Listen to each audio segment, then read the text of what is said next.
who've inspired me, because at this stage in my life, I only talk to who I want to talk to, okay?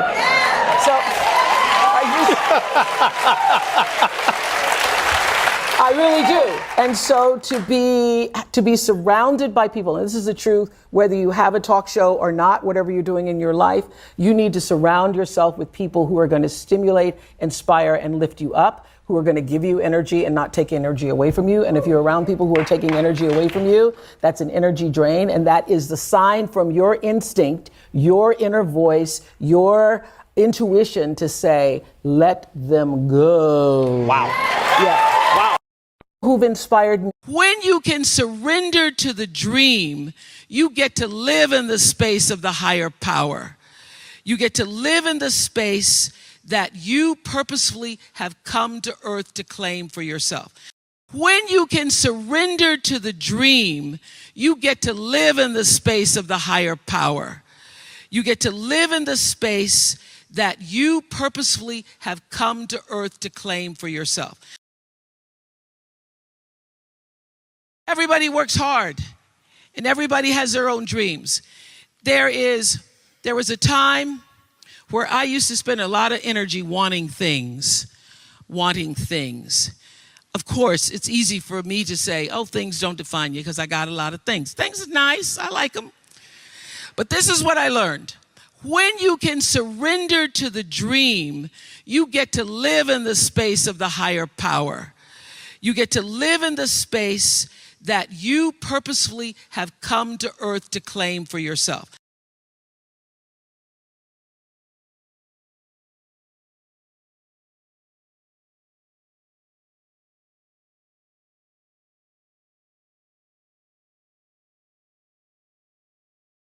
Blessed Savior, I surrender all. I was singing that song, praying that song, singing that song, and when I finally let it go, the woman runs out and she says, there's a phone call for you. And it was Steven Spielberg calling to let me know that I should get off of the weight loss farm and come to the Amblin offices. And so that moment of surrendering, that taught me that you do the work, you wish, you pray, and then you let it go.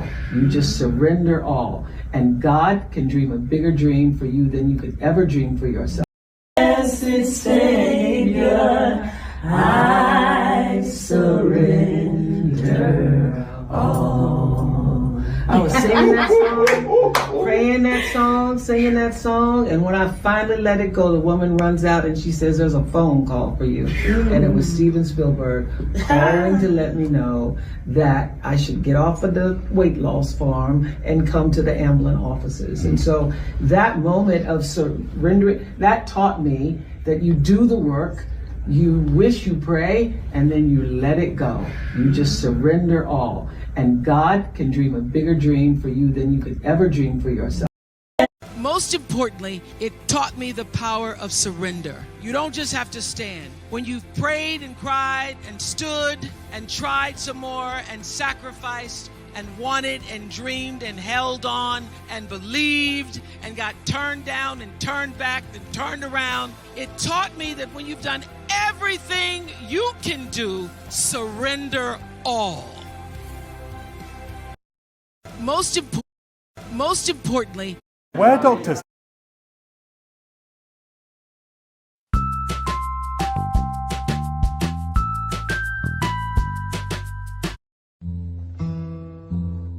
I remember thinking I wanted to be an actress, and my father saying, no daughter of mine is going to be laying on some casting couch. And my father, for years, I felt such shame about having brought shame to him by having a child out of wedlock that died shortly afterwards, but still the shame of it was there. So when my father said, no daughter of mine is going to be an actress, I just thought, okay, I won't be one.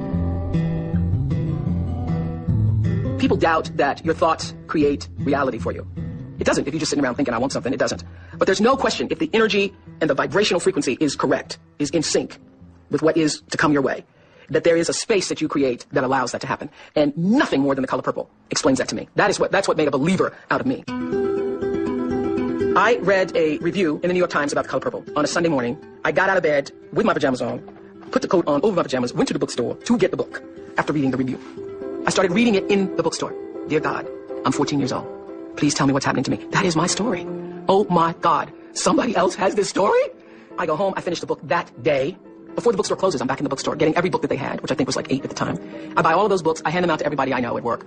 And I become obsessed, literally obsessed with The Color Purple. And I would walk across the Wacker Street Bridge just so I could run into people who had not read The Color Purple. I didn't have a book club, so any way I can get you to read it, it's fine. And I would pass out these books. If somebody said, no, I hadn't heard of it, well, I happen to have one right here. And I heard that they were going to be doing a movie about The Color Purple. They, with Steven Spielberg and Quincy Jones. And as it turns out, I start telling everybody, I'm going to be in that movie. I'm going to figure out a way to be in that movie. I get a call from a casting agent saying, we're casting for a movie called Moonsong. They called it Moonsong at the time. You're casting for a movie called Moonsong? You're sure it's not The Color Purple? Because I've been praying for The Color Purple. He goes, no, it's Moonsong. So I go to this audition on a day in Chicago where it was 72 below zero. So cold they had ropes out to keep people falling down. I had a cold, sore throat, swollen, and had a wrap in my head. And it was so cold that when you walked outside, your eyelids froze.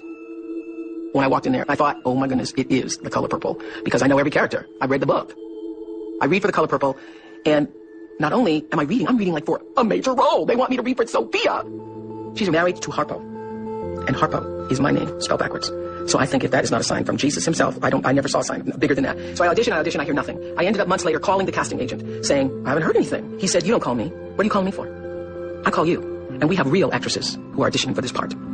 Alfre Woodard just left my office, he said. She's a real actress. You have no experience. So I hung up the phone and I knew I'm not going to get the part. So I feel really terrible. I can't even believe this. I think this is a God trick. I think, well, God, what'd you do that for? Why did you take me to the audition? And I'm auditioning and then it's a Harpo character and then I'm not going to get it. So I think it's because I'm fat. So I go to this fat farm, and as I am running around the track by myself on a cold, rainy Wisconsin day, I start praying to God out loud, and I say, I don't get it. I really don't get it, God, but I know you do. I don't know if there's some kind of joke or what you're doing with me, but I thought you wanted me to have this part. And I want to be in the space where I can thank you for the opportunity, but I can't now. I can't. It's too hard. Please help me let it go. Help me to let it go. And I start singing, I surrender all. I surrender all to thee, my blessed Savior. I surrender all. Now, that song just spontaneously came to me. But when you first start to sing it, you really can't surrender. You're just saying, okay, I'm going to sing the song. I sang and I prayed and I sang and I prayed and I sang and I prayed and I cried until I could feel myself let it go and know you're going to be all right. You're going to be all right. And at first I thought, you're going to be all right, but you won't be able to ever see the movie. You can't see the movie, but you'll be all right. And then I kept praying. I want to pray till I feel like I can actually go see the movie. And I will be able to bless Alfre Woodard in the role. And I'll be able to say, it's a good thing, you got it. I want to be able to do that. And in the moment I can say, I can now see Alfre Woodard. I can see that can happen. And I will be okay. My life will go on, and I will not be bitter, and I will not be angry, and I will not hold that, and I will not feel for the rest of my life, she got it and I didn't. I want to have that kind of peace. And in the moment that happened to me, somebody comes running out to the track and says, there's a phone call for you. And there was. Steven Spielberg calling to tell me that I hear you at a fat farm. And he said if you lose a pound, you could lose this part. And I ended up stopping at Dairy Queen to make sure I hadn't lost a pound. And the next day I was in his office at Amblin at Universal Studios and got the part. I would have to say one of the fundamental turning points in my life was The Color Purple. Nothing has had a greater impact on me, spiritually, emotionally, psychologically, in determining my path. Because it literally changed my faith. In that I could see it. It was real. It was real.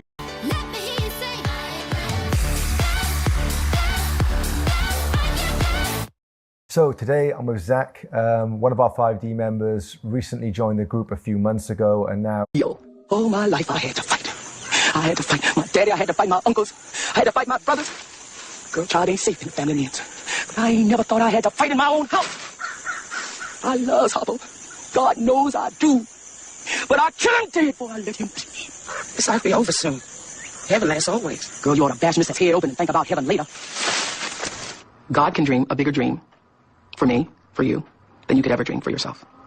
When you've worked as hard and done as much and strived and tried and given and pled and bargained and hoped, surrender. When you have done all that you can do and there's nothing left for you to do, give it up. Give it up to that thing that is greater than yourself and let it then become a part of the flow. And I have never wanted anything as badly, as hard, as much as The Color Purple. And the wanting of it and then the surrendering of it is what taught me how to live in a space of letting go. You can dream this much, but God has a bigger dream. That the color purple is then setting you up for the national Oprah Winfrey Show. I didn't know that at the time. So when I ask, what should I do? Should I do this? Should I do this? The bigger question is, what would you, God, the universe, have me do?